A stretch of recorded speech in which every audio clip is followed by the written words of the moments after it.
atau maaf-maafan. Bapak mengakui nggak kesalahan Bapak di hadapan Pak Jokowi? Jangan, kamu dengar aja omongan saya. Jangan mencapai itu. Tadi Bang DHL tanya saya jawab. Saya menerangkan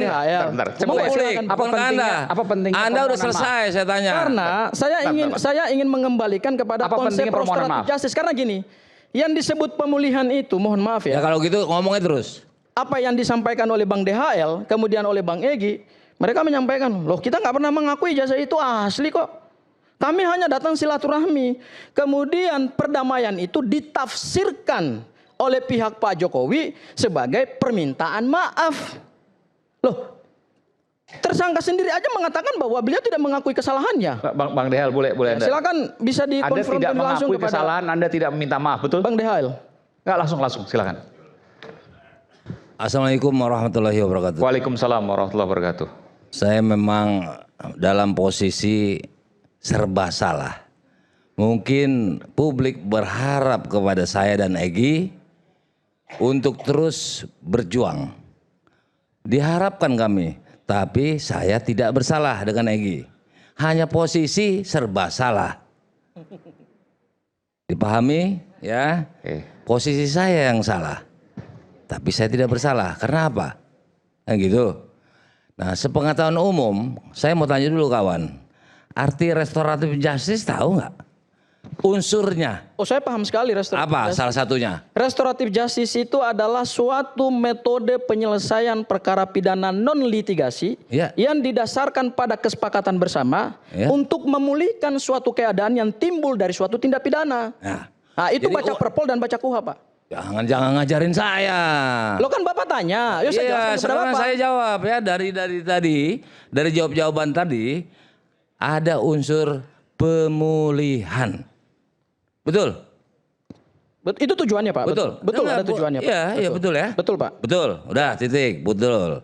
Nah saya ingin pulihkan status saya sebagai tersangka lewat restorasi. Itu pemulihan. Saya tersangka. Saya tidak terlapor.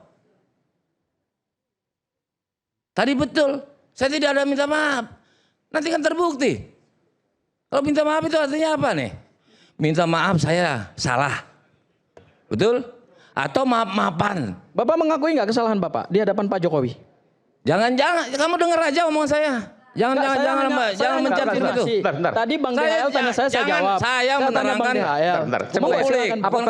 apa penting Anda udah selesai saya tanya. Karena saya ingin mengembalikan kepada konsep restoratif justice. Karena gini, yang disebut pemulihan itu, mohon maaf ya. Ya kalau gitu ngomongnya terus. Nanti saya berikan. Ini Bang DHL. Ini kita bicara konsep hukum soalnya. Saya di sini. Abang giliran saya nanya, ternyata Anda tahu. Yaitu pemulihan diantaranya unsur-unsur itu.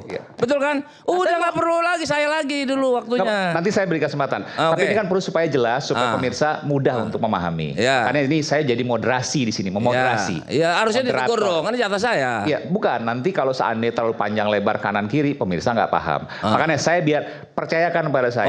Saya berada di tengah supaya pemirsa juga paham apa yang kita bahas. Apa pentingnya? Saya kembalikan kepada apa pentingnya permohonan maaf menurut Anda? Nanti saya beri kesempatan. Itu penting. Karena konsep restoratif justice itu yang dipulihkan itu bukan hak tersangkanya, bukan. Restoratif justice itu basisnya adalah korban. Yang dipulihkan itu adalah suatu perbuatan yang sudah terlanjur terjadi. Misalnya ambil contoh, pencurian.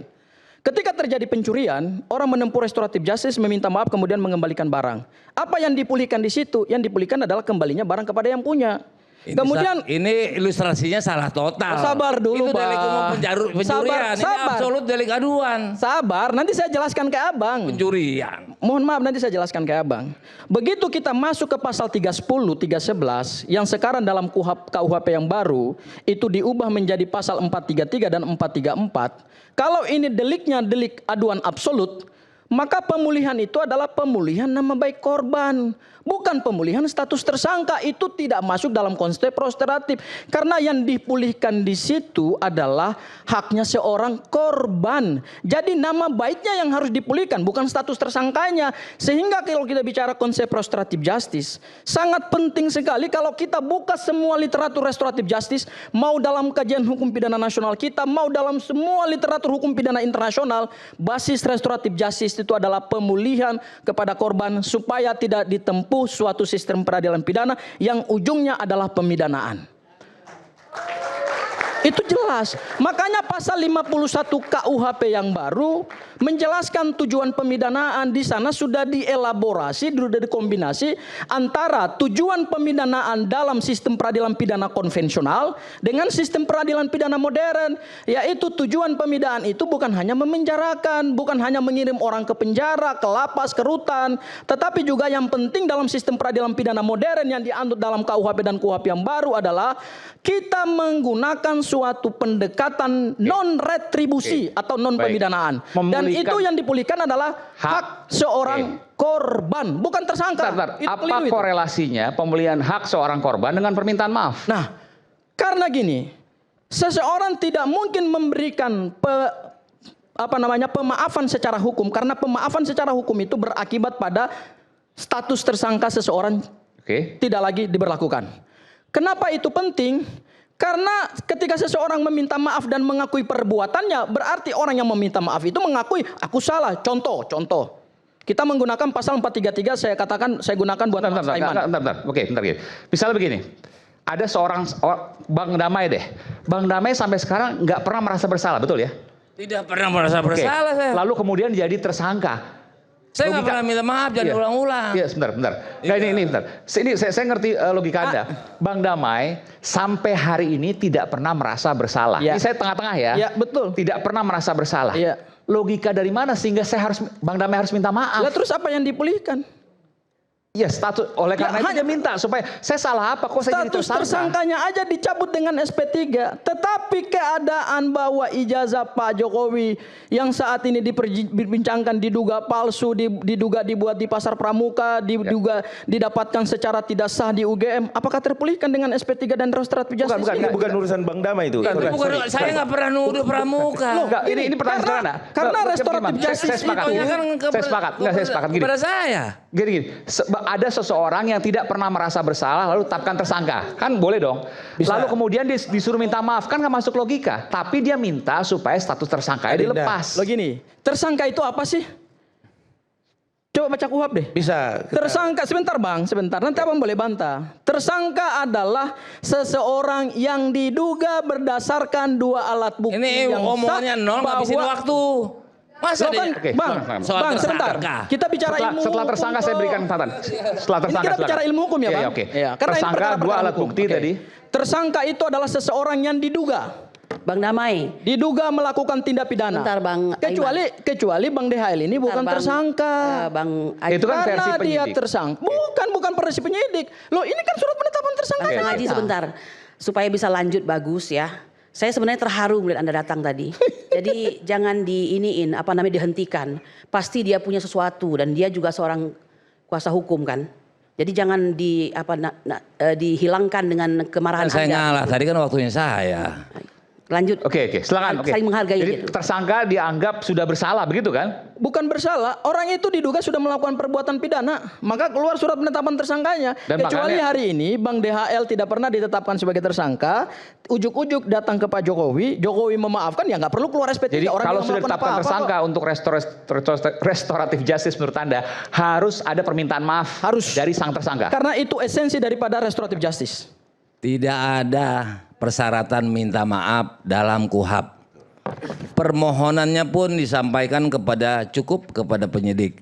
Nggak mungkin ke JPU, belum sampai tuntutan. Nggak mungkin ke pengadilan, gila itu namanya. Nggak mungkin kepada Pak Jokowi. Nyata saya tidak pernah minta maaf, baik melalui kuasa hukumnya bersama-sama Neken atau sepihak. Mereka sepihak, mereka mengajukan restorasi juga tanggal 12. Mereka itu siapa? Januari. Ini kuasa hukum Pak Jokowi atau Pak Jokowi atau Andi atau Lecumen. Restoratif justice untuk tersangka siapa? Mereka juga mengajukan restorasi tanggal 12. Saya tanggal 13 kepada penyidik dua-duanya. Benar. Mereka tuh maksudnya atas dua nama kuasa hukum ini. Tentunya kuasa hukum Pak Jokowi mengajukan restoratif ke yang lain. Bang Damai dan Bang Egy maksudnya? Bukan, ke penyidik. Oke. Mereka juga mengajukan restoratif. Tujuannya apa? Restoratif justice? Tanya aja sama mereka. Nah, saya tanggal 13. Nah, ini menarik nih. Memang aturannya seperti itu. Ini belum terbuka nih. Tadi. Oke, nanti saya buka. Silakan. Nah, syarat saya, latar belakang saya minta pemulihan, saya dinyatakan tersangka. Ya. Namun tidak terlapor. Saya masih dampingi Kurnia. Sampai A sampai Z. Saya dampingi dengan Arvid namanya. Dan saya juga mendapat kuasa daripada Roy, Rismond. Kalau saya punya tersangka, jadi tersangka, terlapor, itu nggak mungkin saya diusir dari ruangan bisa sama penyidik. Saat itu pengembangan selanjutnya disitulah saya terlapor. Ya, jadi klien saya Roy Suryo, Rismond, Kurnia, Egy Sujana. Bahkan itu diteken, videonya lengkap. Di suatu rumah makan, jangan iklan ya, saya pengen fakta hukum. Susite yang bayar Egy Sujana, Roy nggak mau bayar, dia teken. Saya nggak marah kalau saya laporkan ini. Apa kata orang nanti publik?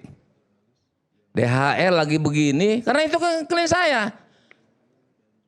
Diminta ketika dalam ruangan saya dampingi Ibu Kurnia.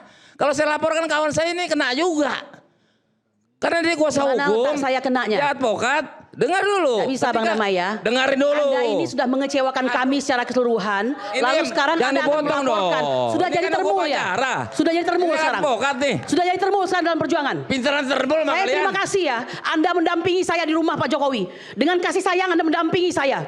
Di belakang nama Anda tertulis tim pemburu ijazah palsu Joko Widodo. Saya bangga sama Anda. Lalu hari ini Anda mengatakan saya bisa dipoliskan gara-gara itu. Saya nggak mau yang begini debatnya. Saya tinggal nih. Harusnya jangan hadir Oke, kita tadi. kembali saat lagi Saya mau tetap bersama sampaikan kami dulu. di Rakyat Bersuara. Nanti sebentar. Oke.